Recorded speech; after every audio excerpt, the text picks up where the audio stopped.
আসসালামু আলাইকুম।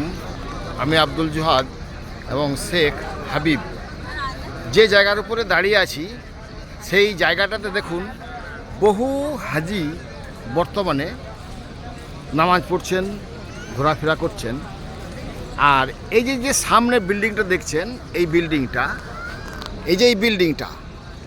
বিল্ডিংটা হচ্ছে নবী করিম সাল্লাল্লাহু আলাইহি সাল্লামের বাসস্থান এবং জন্মভূমি। আর এই পাশেই দেখুন এইটা হচ্ছে এখন বর্তমানে লাইব্রেরি। আর এই বিল্ডিংটা তো আগে এরকম নিশ্চয়ই ছিল না, তখন মাটির একেবারে প্রত্যন্ত গ্রাম অঞ্চলের পাহাড়ি এলাকার বাড়ির মতো বাড়ি ছিল। বর্তমানে এটা বেশ সুন্দরতর করা হয়েছে। আর এই যে দেখছেন এই ডাঙাটা, এর সামনেই দেখুন এই যে বিল্ডিংটা লাইট জ্বলছে, এই লাইট জ্বলছে, লোক ঢুকছে। এইটা কিন্তু তার সম্পর্কিত চাচা আবু জেহেলের বাদশাহী বাড়ি। তখনকার যুগে উনি এখানকার প্রভাবশালী ব্যক্তিত্ব ছিলেন। তা এইখানেই যখন রসুল সাল্লাল্লাহু আলাইহি সাল্লাম আবু জেহেলের বংশধরকে যখন আল্লাহর প্রতি ঈমান আনার জন্য যখন প্রস্তাব রেখেছিলেন, তখন কিন্তু নানান তর্ক বাকবিতণ্ডা হয়েছিল। সেই বাকবিতণ্ডার ফলে আবু জেহেল কিন্তু বলেছিল যে তুমি দেখাও যে আল্লাহর কি কুদরতি ক্ষমতা আছে, যে তুমি দেখাও যে তার জন্য যদি ভালো কোনো কুদরতি ক্ষমতা দেখাতে পারো তাহলে আমরা কিন্তু তোমার ঈমান নিয়ে আসব। তখন নবী করিম সাল্লাল্লাহু আলাইহি সাল্লাম বলেছিলেন যে দেখো ওই যে আকাশে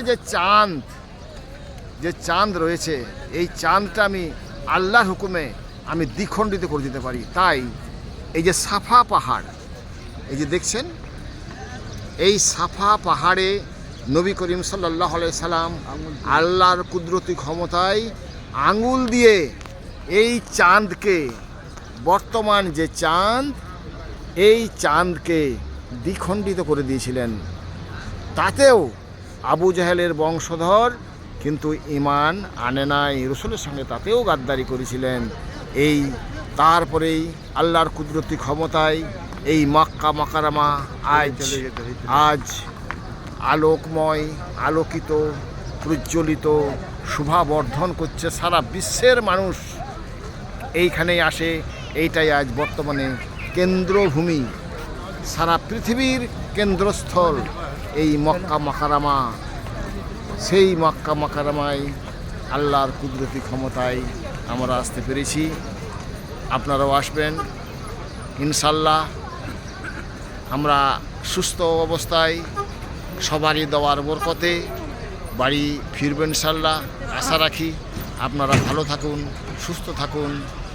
খুদা হাফেজ।